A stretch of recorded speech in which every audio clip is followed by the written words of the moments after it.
guys, this is Pat and Heidi with Rain Country Homestead. God is good all the time. So we were invited by Wholesome Roots, that's Ryan and Rose there, to join this collaboration, and we're happy to do so. Thank you for inviting us along. Thank everybody for joining us in our good, the bad, and the ugly of homesteading. Yeah. And I'll go ahead and link to Wholesome Roots channel right up here. And they will have a list, of which we will also put below, of other channels that are participating in this collaboration.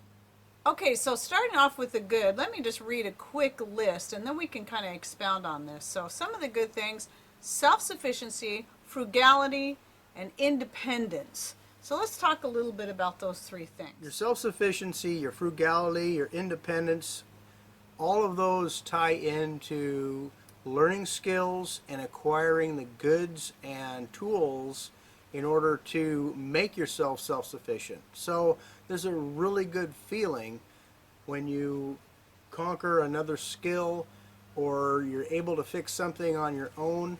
And on our channel we try to, show those types of things, the way that we do it and the way that we have been successful at certain things that we've done. Whether it be canning or growing. I mean, it's a lifelong endeavor to learn these things. So sometimes there's a little bit of bad and ugly in that, but for the most part it's all good, because you're learning new skills and you're being independent and you're not relying on others to hone and exercise these skills, and you're coming up with different ways of doing things, or coming up to a successful resolution to a problem. Right. Now, to get into more specific things, at least for our sake, everybody's going to have their own specific things that are going to be suitable to them, or that they're already doing, or that they can do. But just for a refresher, for those of you who are new, or in case you've been with us for a while, maybe you forgot, we are just in a neighborhood in town on 1/3 of an acre. So we're doing the best we can with what we have, and we're making it work.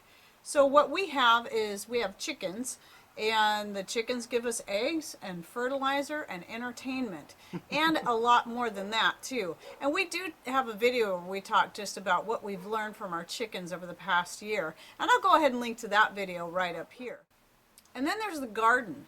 The garden gives us produce. It gives us beauty. It gives us medicinal herbs so that we can be free from big pharmaceuticals.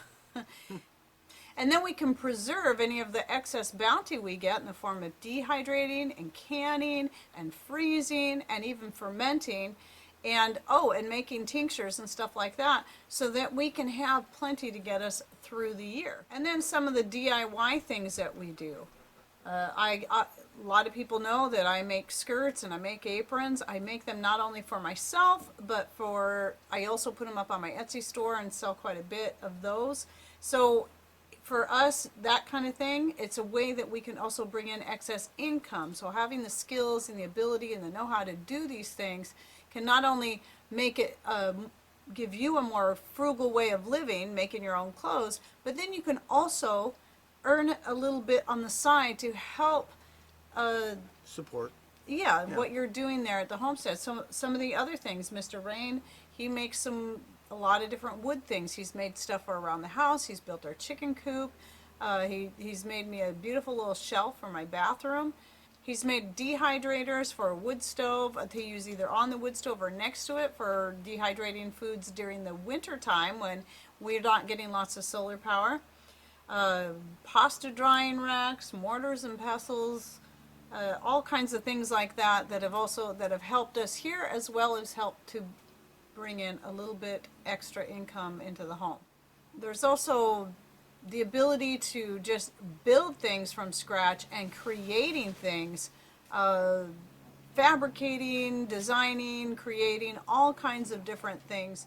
Which helps to make your life a little bit more, you build your creativity, it exercises your mind, and again, it helps to, you can stand back and look at a finished product or something that you've repaired or built or sewn together or rebuilt and you know, you can have the satisfaction that, okay, yeah, I can do this. Yeah, we watch other YouTube videos, we read up on things, talk to other folks that are in the know, and by applying yourself and learning, you know, you can conquer anything that you want to do. And some of us it takes longer to do than others, but you know, we end up, the end result is a completed project or repaired project from something that may have been destined for the garbage dump, or something that might have been destined for the repair shop. You know, the money that you save and, you know, the headaches that are involved in that, you know, it's all a good thing. So Right. And now on to the bad. So with all that, and the funny thing about some of the bad and even some of the ugly is that it's not really all bad and all ugly, because they all have their purposes and their good points. But we'll go ahead and talk about we had this. to think of something. Yeah. One thing that I'm constantly battling with is bindweed or chokeweed. And here's a photo of our raspberry patch that for a couple of years was doing great, giving us lots of berries, and this is how it looks now. Yeah, all I can think is the bindweed and the buttercup, the creeping buttercup has totally taken over the area and choked everything out. Mm-hmm. And it's very hard to get rid of, and at least in a natural way where you're not having to spray a lot of chemicals on it, or any chemicals, because we're trying to do everything organically.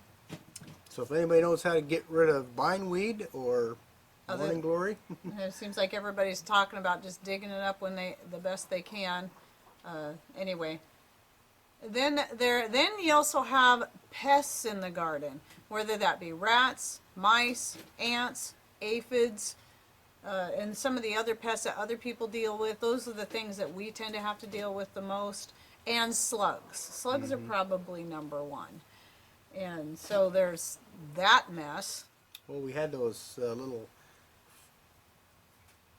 lemon trees and a lime tree and orange tree, a couple different little orange So trees. we had 4 different miniature, citrus trees. 4 little miniature citrus trees, and incidentally, we got infested with whiteflies, and every some- single a one few of them other died. things. The Every little lemon single tree one. that we bought locally, and it had more lemons than leaves on it, and it was, I don't know, probably 18 inches tall, and it just was loaded with lemons, and we had it inside the house, and it just smelled, the whole living room Oh, it smelled was like wonderful. lemons, and it's great. And then we said, boy, we really like this little tree, so we ended up buying 3 more from a place in It was California. the same company, but it came up. These came straight up from California. Yeah, and they were not we ordered them cheap. right straight from the company, and they had infestation of whiteflies. That's the only thing we could think is they came up with an infestation from there, because our lemon tree was fine, but then from there it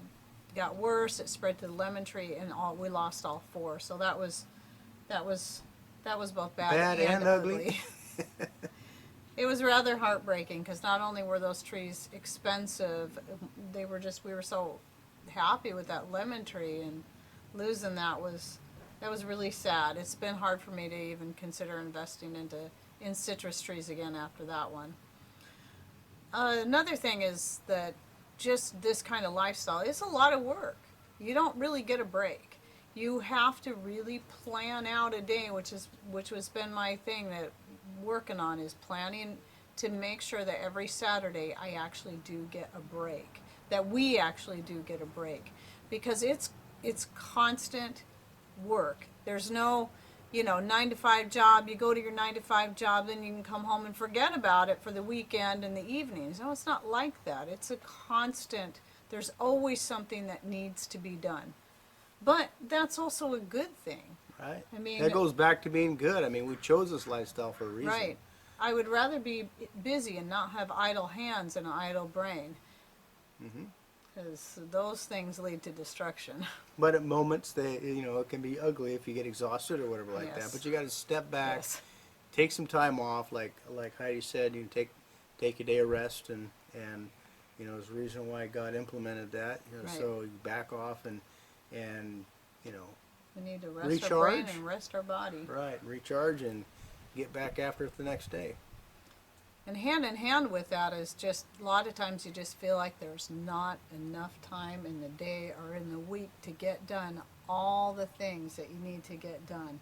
There's always something that this time of the year, there's always something that needs to be picked, like the blueberries and the snow peas. They have to be picked every single day.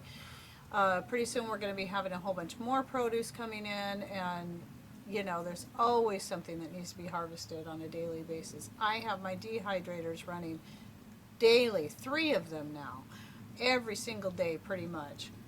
And then there's the canning, and on top of the other things like the sewing and the fixing. She breaks stuff and all the time. building. That's really ugly.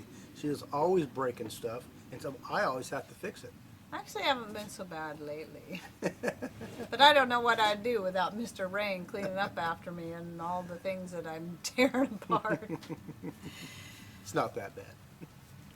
And then there's the grass and the weeds. This year has been the worst year for grass and weeds in the garden, and I have had a heck of a time keeping up on it. It's a constant job, and I don't have time to keep up on every piece of grass and weed in the garden, but thankfully our garden is flourishing. Well, the good thing about grass and weeds, and this might be fly in the face of some of the folks out there who like traditional gardening, but it also, you know, having the weed cover does prevent evaporation, and so it, you know, helps to maintain a moist soil It does. in the summertime, and you know, if you work that stuff back in the fall or whatever like that, or cover it with a tarp, that stuff will die off again. Yeah. So A lot of times what I do is I just I pull the grass and weeds and then lay it right back down on the soil. I'll just lay it sideways so it doesn't re-root, and then that, you know, then let it break down, and that gives a nice ground cover. So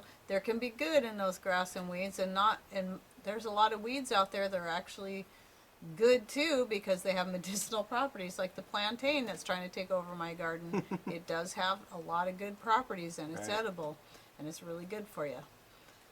So that's the bad. Now on to the ugly. ugly. This is just things, again, that aren't necessarily bad, but they're ugly. A lot of things are unfinished projects, like little just things that, you know, either we're having to wait for nice days or whatever to get it done, but they can be a little bit unsightly sometimes.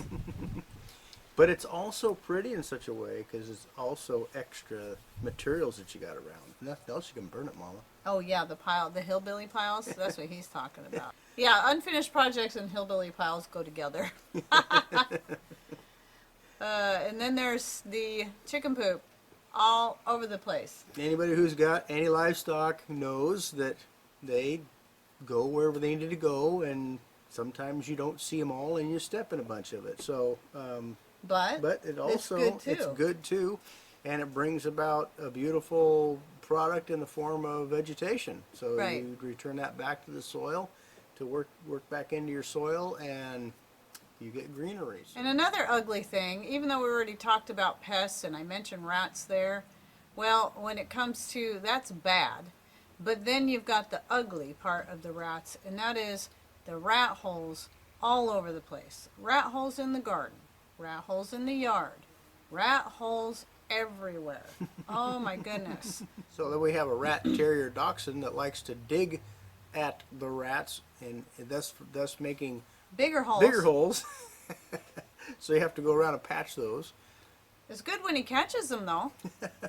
Which we know he's caught a couple. Yeah, he's got a couple. I think I've caught more than he has though, so he needs to do some catching up. Should I give you some dog cookies? Yeah, Some treats? yeah. Should be nice to me. Some man cookies Yeah, maybe. he should be nice to me. I am nice to you. I suppose if you have bad health, I mean, just the idea of being able to maintain, you know, just even on a third of an acre, we still have a house, we still have utilities, we still have other things to maintain. So, you know, whether you have a third of an acre or 300 acres, there's still certain things that we all have in common that we all still have to maintain. And Right. so You know, if you get starting to get older, or you get a broken leg, or you get sick or something like that, that can be extremely ugly. But so far, Heidi and I have been blessed with pretty good health for the most part, and so that can be another ugly thing. And I'm sure that at some point in time, you know, we're gonna slow down a little bit. Hopefully not in the near future. No, hopefully not But, too soon. There's too much to do. Yeah, but parts get broken just like things get broken on the house or your backhoe. I can think of another ugly thing, and that's decay. It's a natural process, but you know, your decks, your house. Around here we have a lot of rain, so we have moisture, wet and dry, wet and dry. A So lot of that rot. can be a real ugly thing to see some of the infrastructure that you put together slowly deteriorating, and you know at some point you're going to have to rebuild it or replace Right. it. So the ugly reality of that is it's just a natural process that you just have to face up to. So to wrap this all up, thank you, Rose, for inviting us along for the collaboration, the good, the bad, and the ugly. And you know, you look back on this, you know, at the end of the day, and you're tired, and sometimes you're just exhausted or whatever. It's all good in the end. Absolutely. We have no regrets in choosing this lifestyle, Not at all. and I think it's caused me and Mrs. Rain to grow closer together. Yep. I'm only saying that because I'm in arm's length of her, but you know, she's And the cast iron is not that far away. she's got a good collection of cast iron. We no, haven't all pulled jo- that joke out in a while. all jokes aside, you know, she's good to me, and And he's she's good to me. She's a hard worker, and this is the lifestyle that she's always dreamt of, and it's all good in the end. So Right.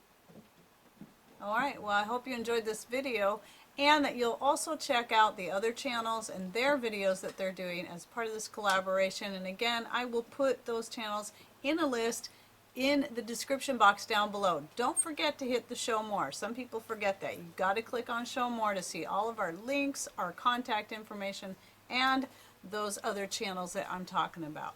So thanks for watching, take care. and God bless.